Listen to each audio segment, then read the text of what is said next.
Welcome to Div 5 Weekly Roundup time. Das, where shall we head? We are going to Seabock, where they took on Glenunga, but Glenunga took out the game. Was that Audi Arena though? Audi Arena. A neutral venue, yes. Neutral venue. Have they been naughty? I don't know. Maybe the parklands are under... Can a dolphin be naughty? Underwater still.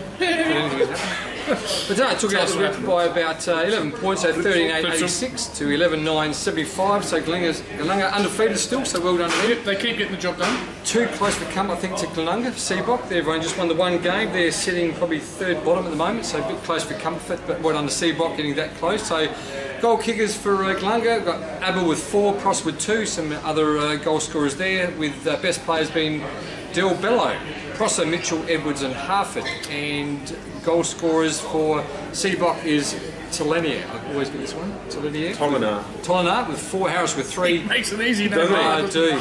Oh, it does make it. Lucky we're not doing a soccer show. So Tolinar, Owens, Watkins and all got the best players. Yep. I talked up Glenunga at the start of the year and they've been doing everything right. They're 3-0 and they have got an absolute star to come back into this team. Kane Corns. No, not the star that's coming back in. Kane Corns isn't going to play for him, is he? What's in it for him? That's the talk. The talk is that Corns will be playing at Glenunga probably in the second half of the year. Alright. Alright, I look forward to that. We're calling one of their games. I'm sure he'll run around the back of that. But something in it for him. Don't know. Did he go there? Was he play there? Well, there's a lot of ex-AFL players there. I know Rue's coaching the young girls side there because his daughter's running around there. Hey, if he does go there, I'll say I tip my hat to you, Mr. Corns, and well done. Yep. But the star also is the named captain Andy Reid yet to play. It's a bit of a back injury. When he comes in, he'll set that place alight with his pace and only make them better. So Mickey McMahon's still going alright, is he? Yeah, it's just travelling along just nicely, hiding him out of the best players every week. Yep.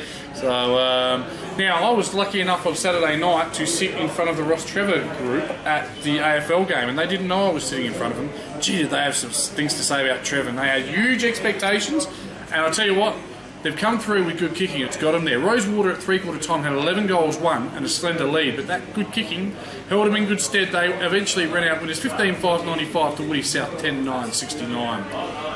Goal kickers, Cooper kicked 4, Carroll 2, Wanganeen 2, Pemble 2, and Coates with 2. Pepe, Williams and Downing were in the best for the Bulldogs. Pepe, of course, won one of our... he won the... didn't he win something this week? Williams. It was Williams, pardon me. It was between Pepe and Williams, and we gave it to Williams. And Woody South, Clark with 5, Flynn with 2, Haynes and Ward and Daly were in the best. Woody South cannot take a trick at the moment, can they, lads? I tip Rosewater. Put my hand up here because I was actually... Third game in, haven't won a game on the bottom in Div 5. It looks like... I think we both tipped them, didn't we? I didn't even get a message from the El Presidente to say, thanks, mate, you know, for standing by. Trevor, he's forgotten us. He's forgotten us. He's changed. He was under the pump Saturday night, Friday night, but he certainly came good. He's changed. Right, the next one, again, good kicking, got them over the line. It was a big game. Greenacres. There was many fears for them this year, but at Edward Smith Reserve, Grand North, of course, 18-5, 113, Hope Valley, 14-11-95. Hope Valley had a few players out admittedly, Jed Pfeiffer and a couple of others. Tankos kicked 4. Tankos, is that how he says it? No, I see a Z, but I don't hear it. Yep. And Lee Duggan in there as usual, the better players. Tell us what happened for Greenacres, mate. Greenacres, I mean, the Clark Ran Tassers, look at that there. Obviously, one of them kicked 4, the other one kicked 2, but Smith there with 4 goals, the leading goal kicker there. And best players was Mandiotis. Oh, you've done this thing again, mate. So this is like the comedy hour. Catherick's Holly and Asfaha. I knew you weren't going to get any of them, mate. So I've been dudded here. Seriously, this. But a great result for Greenacres. Had a massive lead and Hope Valley fought back, but they were able to hold on. So well done to the Dragons. And they sung their song on the ground. So maybe it was their little premiership. Good on them. Yeah. Good on them. They've copped a bit of flack. Yeah. You know. They've copped a bit of flack in the pre-season, so... Depth will be their trouble. Yep. But they've got the chockies, so good luck a win. Game of the round, we both got it right. Yes, we did. I'm pretty proud Even of that. though Zwecky did message me all week saying, don't tip us, don't tip us, don't tip us. We've got too many outies saying. But the boys come through with the goods. The final score was Lockley's 12 goals, 12-84, defeating Blackfriars Old Scholars 10 goals, 12-72. 8 points there in total. Another good game under 10 points.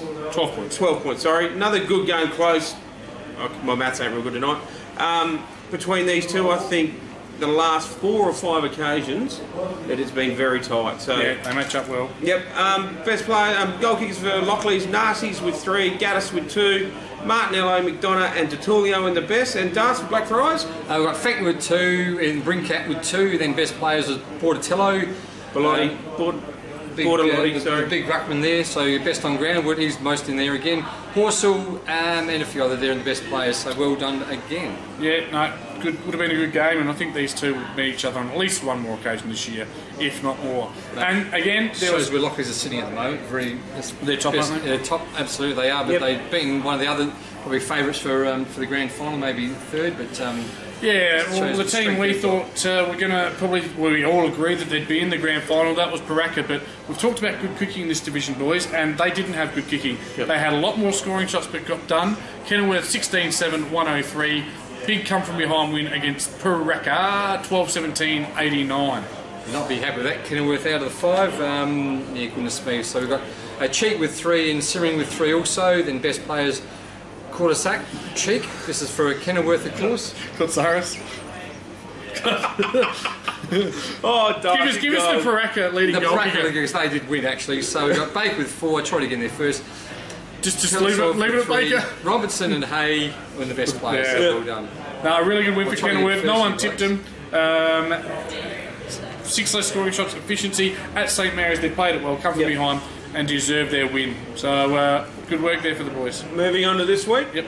So take us for a drive. Take you for a drive up to Hope Valley Oval. We've got Hope Valley versus Lockleys, boys. Yeah, it's 4th versus top. Hope Valley suffering their first defeat of the year. Lockleys should win this. Absolutely. They Lockleys should. for They me. were on fire. Good win last week. It's Blackfriars, so.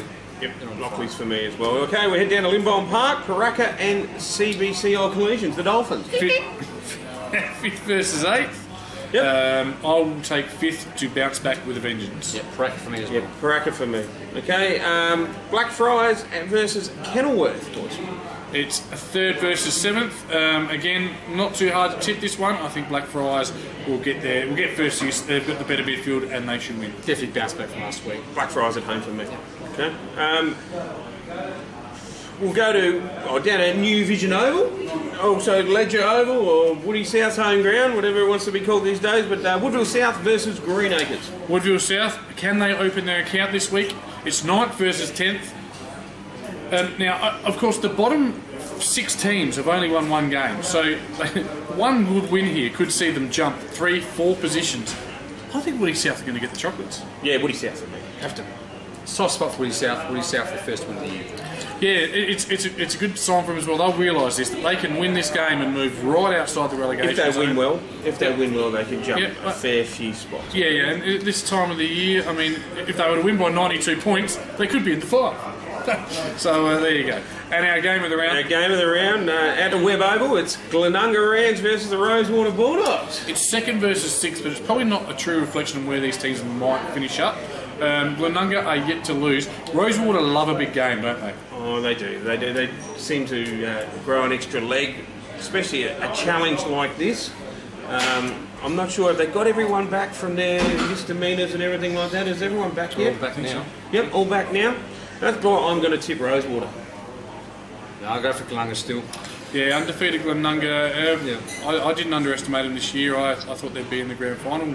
People mocked me for it, but they're making every post a winner at this stage. I'll stick with them. Glenunga. All right. The Ramalama Ding Dongs. Thanks for watching Division 5. We'll be back next week. See you guys.